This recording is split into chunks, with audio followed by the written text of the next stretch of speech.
Aujourd'hui, avec mon équipe, on visite une ville située dans le West Island. Une ville renommée pour sa qualité de vie, probablement grâce à ses grands espaces verts et à ses nombreux loisirs, mais également aussi à la richesse insoupçonnée de son histoire. Alors, rendez-vous à Dollard-des-Ormeaux. Mon nom est Richard Parent. Bienvenue à mon île, mon quartier.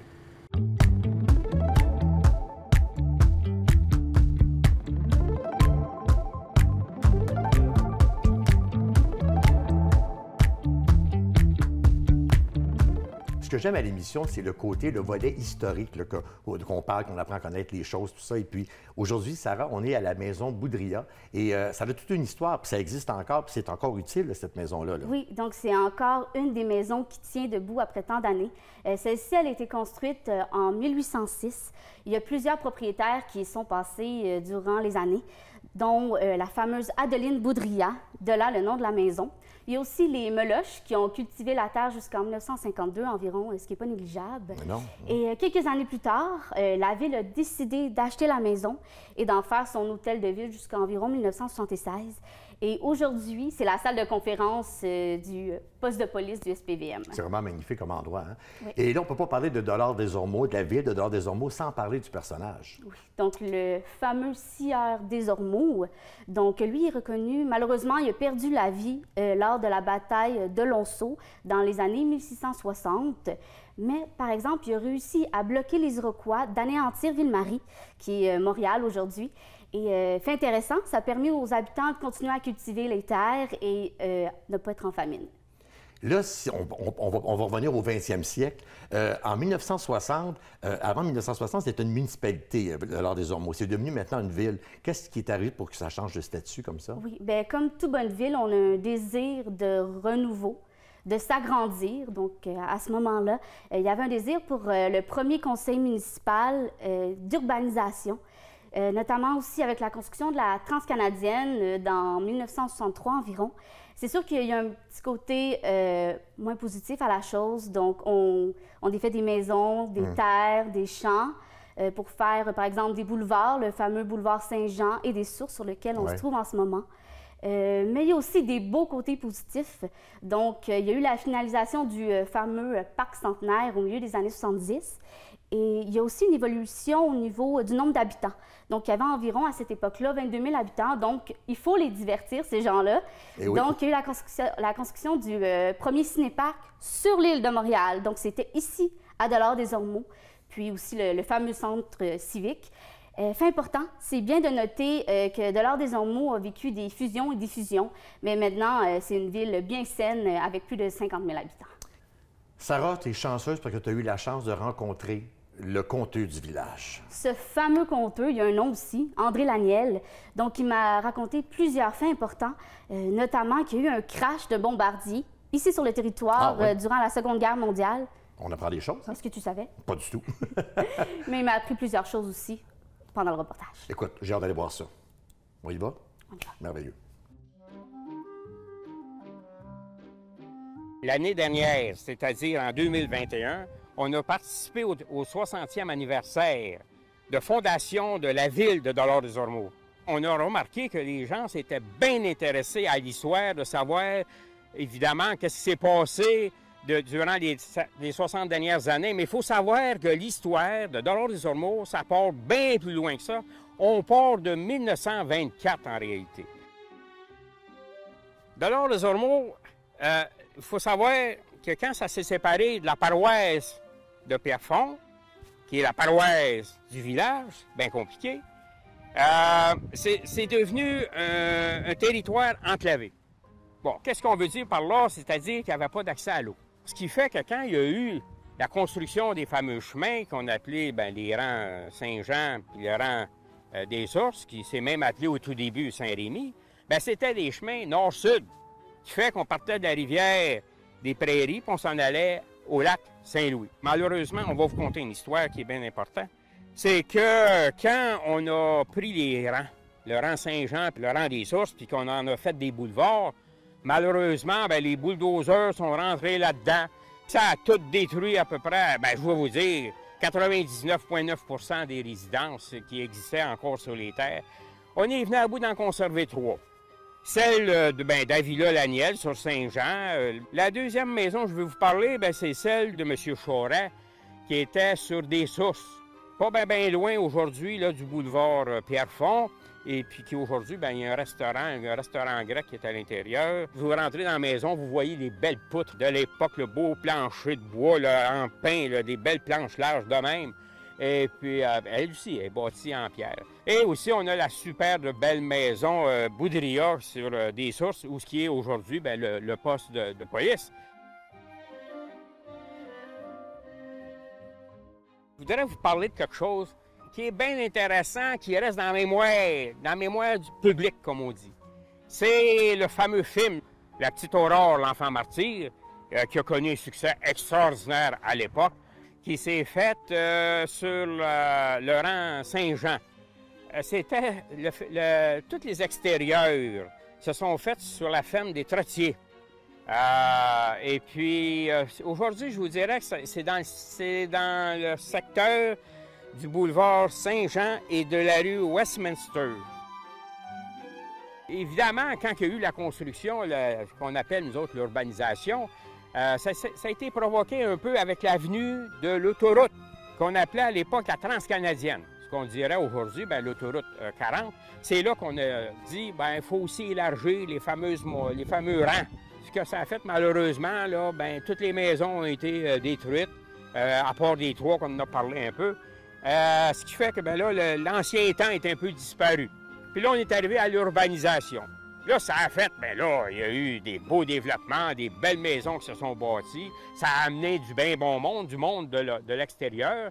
Et puis qu'aujourd'hui, là, comme on dit, on s'est grillé de belles infrastructures.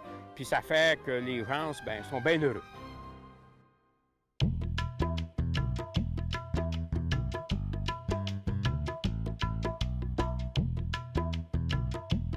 Aujourd'hui, Christine, tu nous fais un portrait de tous les loisirs qui se passent ici à Dollard-des-Ormeaux, parce qu'il y en a des loisirs. Oui.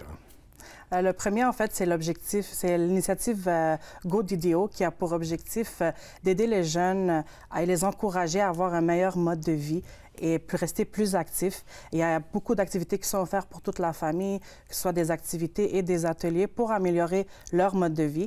Grâce aux instructeurs et aux programmes qui sont variés qui sont offerts, l'initiative Go DDO éduque les personnes sur les manières d'atteindre un mode de vie sain et bien équilibré. Il y a plein d'activités qui sont offertes, dont Action Jeune pour les adolescents. Ça leur permet de rencontrer de nouvelles personnes, de gagner leur indépendance à travers des ateliers de cuisine. Il y a des activités de karting, des soirées de jeux. Il y a également la classe Groove Maman et Bébé. C'est une classe centrée sur les mouvements et la musique. Et il y a aussi Petit Pas. C'est une introduction amusante au style et la danse de la musique populaire pour les enfants de 0 à 5 ans. Il y en a donc vraiment quasiment pour tous les âges. Si on ne trouve rien, là, c'est parce qu'on est difficile, là. Maintenant, quand on parle de Dollard-des-Ormeaux, de la ville de Dollard-des-Ormeaux, ce qui nous vient en tête, c'est le cœur de Dollard-des-Ormeaux, c'est le centre civique. Oui, le centre civique a une panoplie d'activités que les résidents peuvent participer. Ils ont aussi des patinoires. Ils ont 3 patinoires qui sont utilisées pour jouer au hockey, à la ringuette, le patinage artistique, patinage de vitesse et le patinage libre. Le centre est également l'hôte de plusieurs tournois à chaque année. Et durant l'année, le hall du centre et ses arénas accueillent la foire artisanale, des concerts, des expositions de toutes sortes et plein d'autres représentations. Alors, il y en a toujours, à l'année longue, il y a toujours quelque chose à faire au centre civique. Ils ont également une boutique d'équipements sportifs et c'est un lieu de célébration pour plusieurs fêtes, dont la Fête du Canada et du Québec. Et ils ont également un centre aquatique qui a été créé lors de la phase initiale du centre. Mon Dieu. Et là, quand on regarde aujourd'hui avec l'ère numérique, tout ce qui arrive, et ça, on pense à une bibliothèque où on est présentement ici, la bibliothèque de Dollard-des-Ormeaux. On est du côté des enfants ici. Ça a toujours son charme, une bibliothèque. Mais ils ne font pas juste donner des livres. Non, là, hein? C'est ça. La bibliothèque, c'est pas juste un service de prêt de livres et d'abonnement. La bibliothèque offre plusieurs activités pour toute la famille, dont des spectacles multidisciplinaires, des soirées cinéma, des soirées d'échecs en famille. Ils ont également des heures de conte pour les parents et les enfants en pyjama. Ils ont des ateliers pour apprendre à écrire. Il y a également les adolescents et les personnes retraitées peuvent aussi faire du bénévolat en aidant les jeunes à faire leurs devoirs, les jeunes du primaire. Ils peuvent aussi faire de la lecture pour d'un groupe d'enfants.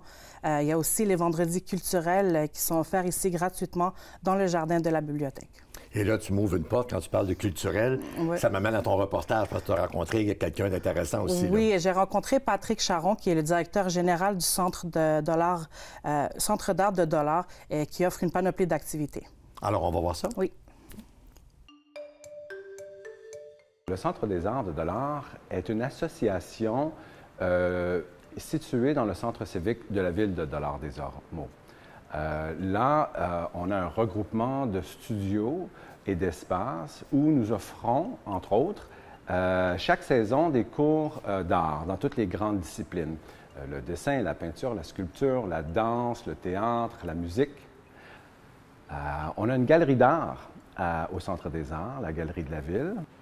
Les activités qui sont offertes pour les enfants au Centre des arts durant l'année, à toutes les saisons, on offre les cours d'art, les cours de musique, les cours de danse et de théâtre. Et eux ont tendance à être les fins de semaine. Les samedis, dimanches au Centre des arts, c'est vraiment pour les familles. Les parents peuvent accompagner leurs enfants pour participer à une grande programmation variée de cours artistiques. Et à chaque été, depuis déjà une vingtaine d'années, le Centre des arts est reconnu pour son camp d'été des beaux-arts. Le camp des beaux-arts de Dollard est un camp que le Centre des arts offre depuis plus d'une vingtaine d'années aux citoyens de Dollard et du Grand Ouest de l'île. On accueille jusqu'à 135 enfants par semaine pour une période de 8 semaines, durant lequel on leur offre un survol de toutes les disciplines artistiques. Fait que chaque enfant a la chance de mettre les mains à la pâte, littéralement. On fait la sculpture, on fait le dessin, la peinture, la musique, la danse, le théâtre. Et naturellement, puisque c'est l'été, les enfants jouent à l'extérieur. Et on est chanceux ici au Centre civique, on peut leur offrir également des cours certifiés Croix-Rouge dans la piscine de l'Association aquatique de Dollard-des-Ormeaux. Fait que c'est une offre unique et très populaire pour nous ici à Dollard. Nous offrons des cours privés de piano. Nos cours de musique sont de leur nature un pour un, si vous voulez, enseignants et étudiantes. La programmation du Centre des arts de Dollard n'est pas juste pour les résidents de Dollard-des-Ormeaux. Certes, on met une certaine priorité pour ceux qui habitent dans la municipalité, mais elle est vraiment ouverte à tous les gens, non seulement du Grand Ouest de l'île, mais aussi les gens viennent chez nous, je vous dirais, de Vaudreuil, de Laval, même de la ville de Montréal. Le marché d'art et d'artisanat de la ville de Dollard-des-Ormeaux est un événement que le Centre des arts produit tous les années au mois de novembre. On regroupe, je vous dirais, entre 60 et 70 artistes et artisans qui offrent leurs œuvres au grand plaisir des citoyens de Dollard et du Grand Ouest de l'île. C'est un événement d'artisanat quand même majeur sur le calendrier annuel. On est le plus grand événement du genre dans l'ouest de l'île de Montréal et plusieurs artistes même du centre-ville de Montréal se joignent à nous chaque année pour cet événement.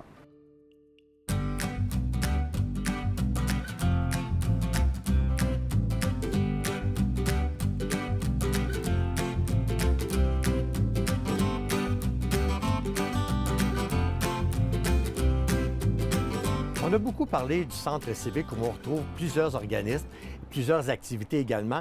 Et aujourd'hui, on se retrouve sur la terrasse du centre des clubs des aînés. Et il n'y a pas juste le club des aînés, il y a aussi le café. Il y a plein aussi de choses qui se greffent à ça. Et aujourd'hui, on va rencontrer quelqu'un qui va nous en parler en profondeur de ce club des aînés-là. Et c'est M. Naorniak, M. Richard Naorniak. Vous êtes trésorier du Club des aînés, bénévole du Club des aînés. C'est bien ça? Tout à fait. Bonjour, Richard, et bienvenue à la belle ville de Dollard-des-Ormeaux. C'est moi qui vous remercie d'avoir accepté l'invitation. Expliquez-moi un peu comment ça a commencé, ce club-là. Il y a entre 20 et 25 ans, en 1999 spécifiquement, environ une centaine de personnes de 55 ans et plus qui ont décidé qu'il était temps d'organiser quelque chose de structuré. Ils ont abordé le sujet avec la ville de Dollard-des-Ormeaux, qui a montré une grande ouverture à l'idée, et ça a démarré comme ça, embryonnaire. Et je peux vous dire que depuis 23 ans, le membership a augmenté jusqu'à plus de 800 membres avant la pandémie. C'est quand même beaucoup de gens, ça. Bien sûr, tout à fait. Depuis la pandémie, ça a baissé. Maintenant, nous avons repris nos activités en présentiel et nous dépassons 500. Et je ne vous cache pas qu'on vise plus de 1000 membres d'ici 2 ans. Ça, c'est bien. Et là, vous allez me parler un peu des activités parce que, je veux dire, on pense souvent qu'un club des aînés, c'est pour faire du bingo puis du macramé, mais je pense que vous allez au-delà de ça avec vos membres. Pas de macramé chez nous. Pas pour le moment, en tout cas. Mais la mission du club est de promouvoir le bien-être de nos membres, le bien-être physique, mental et social. Et nous avons une gamme d'activités dans chacune de ces 3 sphères-là. Donne-moi l'exemple un peu, qu'est-ce qu'on peut retrouver comme... Disons, sur le plan activité physique. Moi, personnellement, je fais du yoga, je fais du tai chi.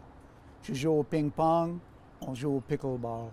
On a toutes sortes de classes d'exercices, que ce soit la danse en ligne, le zumba, le stretch lattes, la musculature et alors, ça va toucher le côté physique de la personne. Exactement. Là, vous parliez tantôt le côté peut-être cognitif aussi. Tout à fait. Là-dedans, nous avons des jeux de société. Moi, je joue au backgammon, au Scrabble, au bridge, au canasta. Nous avons des cours d'espagnol, nous avons des cours de perfectionnement de français, des cours de peinture à l'huile, et encore là, j'en passe. On ne peut pas s'ennuyer, là. Évidemment. Et comment on se tient à jour? Parce que vous avez quand même vu le nombre d'années que ça existe. Au niveau des âges, on disait que ça partait de 55 ans. Votre doyen ou doyenne a 85 ans, 96 ans. Comment on se tient à jour pour avoir toutes les activités comme ça pour que ça plaise à tout le monde? Bien, d'abord, je dois vous mentionner que la démographie du club est en train d'évoluer. Notre membership d'il y a 10-15 ans est en train de vieillir, ou avec. Et les nouveaux membres tendent d'être de plus jeune âge, entre 55 et 60. Donc, nous avons trouvé bon de souvent offrir 2 niveaux de cours. Un cours plus avancé, plus difficile, plus ardu, et un cours pour des gens qui ont peut-être des difficultés d'équilibre ou autre manque de force. Alors, en y faisant, en ayant 2 niveaux, on arrive à s'adresser à tous les groupes d'âge. Puis là, ça va être entre nous, mais j'ai entendu dire que vous aviez de la difficulté à recruter des hommes pour votre club des aînés. En fait, il y a environ 3 ou 4 fois plus de femmes que d'hommes dans le club. À cause? J'ignore, je ne sais pas. Je ne sais pas, mais personnellement, avec quelques autres, nous avons pris comme mission de rehausser le membership masculin. Pour le faire, on essaie d'introduire des activités, sans être sexiste, un peu plus masculins ou virils. Des sports, le ping-pong par exemple, le pickleball. Et on songe, moi personnellement, je pousse l'idée d'acheter une table de billard. OK. D'avoir... Avec la table de billard, c'est sûr. N'est-ce pas? C'est sûr. C'est clair. Je m'en viens demain matin. Alors, une table de billard, un jeu de shuffleboard, un jeu de dards, de fléchettes, une machine de café espresso. Ah, mon Dieu. Je crois que ça va attirer les gens. Je ne vous cache pas, je vais dans les centres commerciaux et je vois des dizaines d'hommes en train de siroter un café et qui jouent aux cartes ou jouent au backgammon. On aimerait que les avoir ici chez nous. Je pense que vous allez avoir la recette. Si on veut devenir membre, comment on peut vous contacter? La meilleure façon, c'est d'aller sur le site web Club 55 DDO et toutes les informations sont là.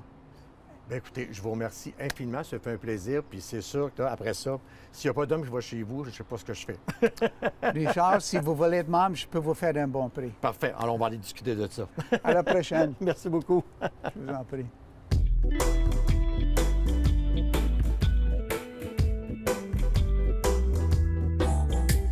Pour plusieurs personnes, on ne connaît pas toute la richesse qui se trouve à Dollard-des-Ormeaux au niveau des espaces verts. Puis toi, Catherine, tu nous as déniché des endroits vraiment là où on peut dire qu'il fait bon vivre à Dollard-des-Ormeaux. Tout à fait. En fait, en m'intéressant et en me promenant à Dollard-des-Ormeaux, j'ai trouvé que c'était un très bel endroit à découvrir. Et en 2021, il y a un sondage de la compagnie Léger qui plaçait Dollard-des-Ormeaux comme la 3e meilleure ville où il fait bon vivre au Québec, derrière Shefford et Gaspé. C'est pas rien. Non, et puis selon le maire de la ville, ce serait entre autres grâce au service aux citoyens, mais aussi grâce aux 35 parcs et espaces verts qu'on retrouve ici. On retrouve entre autres le parc du Centenaire, qui est très, très grand, à une superficie de 48 hectares. C'est un espace assez boisé, mais on peut faire aussi la pratique de plusieurs sports, dont la marche, le volleyball, le soccer. Et en hiver, on peut faire aussi du patin, du ski de fond et de la glissade. Il y a un étang avec des sentiers de randonnée pédestre tout autour. Il y a une zone familiale avec des modules de jeu, une aire de pique-nique avec des barbecues et un parc à chiens. Ah, c'est complet, là. Oui, oui, oui. J'imagine, avec la façon que Dollars des Ormeaux est situé, il doit y avoir d'autres aussi, des espaces grands comme ça qu'on peut aller, là, j'imagine. Oui, tout à fait. Il y a le parc nature Bois de Liesse, qui est situé, lui, à Dollars des Ormeaux, mais il y a une très grande superficie et il se retrouve aussi dans 3 arrondissements de la ville de Montréal, Quand même, hein? qui est Onsic, Cartierville, Pierrefonds et Saint-Laurent. Donc, c'est un super bel endroit pour se promener en forêt, observer la nature. Ils ont plusieurs arbres centenaires, dont l'érable noir, qui est situé, lui, sur Dollars des Ormeaux, en fait, dans Dollars des Ormeaux. Et en hiver, on peut faire du ski de fond, de la raquette et même de la glissade. Alors, Dollars des Ormeaux offre des services en horticulture aussi, hein? Exactement. Si on aime l'horticulture et qu'on aimerait avoir des conseils, eh bien, Dollars des Ormeaux offre une ligne verte à ses citoyens. C'est un numéro de téléphone ou une adresse courriel. On peut prendre contact avec une écotechnicienne qui répond à toutes nos questions sur l'horticulture, que ce soit l'entretien, l'arrosage, le contrôle des mauvaises herbes, une alternative aux pesticides et même en apprendre davantage sur l'économie d'eau. Et c'est un service gratuit pour les citoyens. Extraordinaire. Alors, si moi, écoute, je vais avoir pris toutes les informations, là, puis je veux me pratiquer, y a-t-il un endroit que je peux aller, que je peux aller pratiquer ce que j'ai appris? En fait, depuis 2016, au Centre civique, devant le Centre civique de Dollars des Ormeaux, il y a une équipe d'horticulteurs qui ont aménagé des jardins à fleurs ou des potagers. Et c'est un projet qui s'agrandit de plus en plus. Là, en 2022, il va y avoir des arbres fruitiers, des arbustes à petits fruits et même la possibilité pour les citoyens d'un potager libre-service.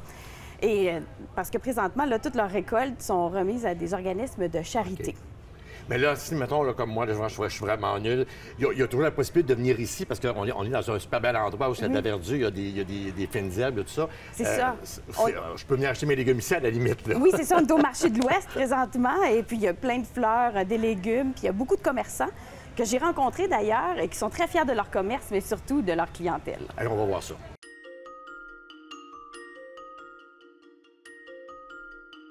Je m'appelle Anouk, je suis responsable de la fromagerie Yannick au marché de l'Ouest. On est ici depuis 16 ans. En fait, c'est le propriétaire Yannick qui avait une petite fromagerie avant ici, qui a décidé de racheter puis d'agrandir ses propriétés. Je m'appelle George Coussakos, je suis le président de la rôtisserie du Canot. Je suis ici depuis le 2005. Beaucoup de familles qui viennent jaser, ils passent le temps. Ils gardent les fleurs dehors, ils nous jasent, ils mangent, toujours manger bien chez moi. La clientèle sans régulière, c'est... Je les vois quasiment un des 2 jours, ils viennent ici, ils sont toujours souriants, ils jasent, des sports, toutes sortes de choses. J'ai la meilleure clientèle. Ils sont très fidèles. Ils sont du monde du quartier qui connaissent très bien le marché qui est ici depuis des années. Mon nom, c'est Nathalie. Je suis la propriétaire de Eat Chez Vous. Et ça fait à peu près 14 ans qu'on est ici au marché de l'Ouest. Oui, le quartier de Dollars des Ormeaux est vraiment une place incroyable pour les familles, pour faire votre magasinage, pour tout. Notre clientèle est assez variée. On a des clients très, très réguliers qui vivent aux abords du marché. Puis on a aussi une clientèle qui vient un petit peu plus loin. On voit parfois même des clients juste traverser la rue avec leur petit sac d'épicerie pour venir ici. Donc, un marché de proximité qui permet de ne pas prendre la voiture. Le marché a un très bel environnement avec les fruits puis les fleurs à l'extérieur au printemps. C'est très dynamique, beaucoup de petits marchands spécialisés, dont nous avec les fromages. Pour les fromages, on est fiers d'offrir une diversité autant des beaux produits du Québec, dans le fromage, mais aussi dans le cellier. Puis on a aussi des importations privées, donc qu'on ne peut pas retrouver ailleurs. C'est notre spécialité. Chaque semaine, on a toujours quelque chose de nouveau à trouver, quelque chose qu'il aime toujours. Je suis vraiment fière des produits et les relations qu'on a avec les clients. Je suis vécue ici à Dollars des Ormeaux toute ma vie.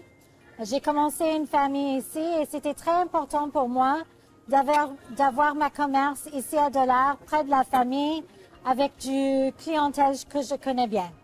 C'est une destination multiculturelle. Vous pouvez venir ici vous rencontrer, manger ensemble, magasiner ensemble. C'est vraiment joli avec tous les fleurs dehors pendant l'été, avec le jardin, les fruits et légumes, tous les magasins à l'intérieur. C'est vraiment une bonne place. Alors, l'ambiance du marché est toujours très agréable. Chaque saison apporte son énergie. Sur l'heure du midi, il y a beaucoup de gens qui viennent aussi pour prendre leur repas de travail. Donc, c'est très apprécié et vivant. Moi, j'aime le monde. Quand le monde vient ici, j'aime ça. Le marché de l'Ouest, c'est la destination gourmande de Dollard des Ormeaux. Venez nous voir.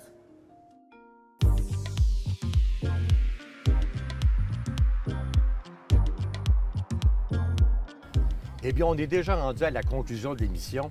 Écoutez, on se retrouve dans un endroit magnifique qui est le parc du Centenaire, un parc que tu nous as parlé tantôt, Catherine, dans ton reportage.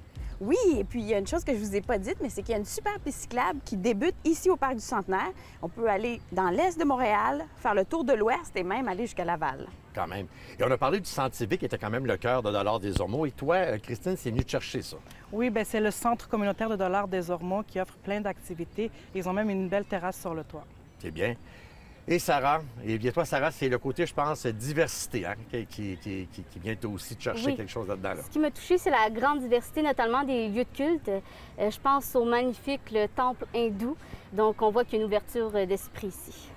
Bien, moi, pour votre beau travail, les filles, je vous amène casser la croûte à un petit restaurant qui s'appelle le Jukebox Burger, pas loin d'ici. Et puis, c'est un retour dans les années 50. Vous allez voir, c'est formidable. Puis, c'est mon coup de cœur à moi aussi. Hein.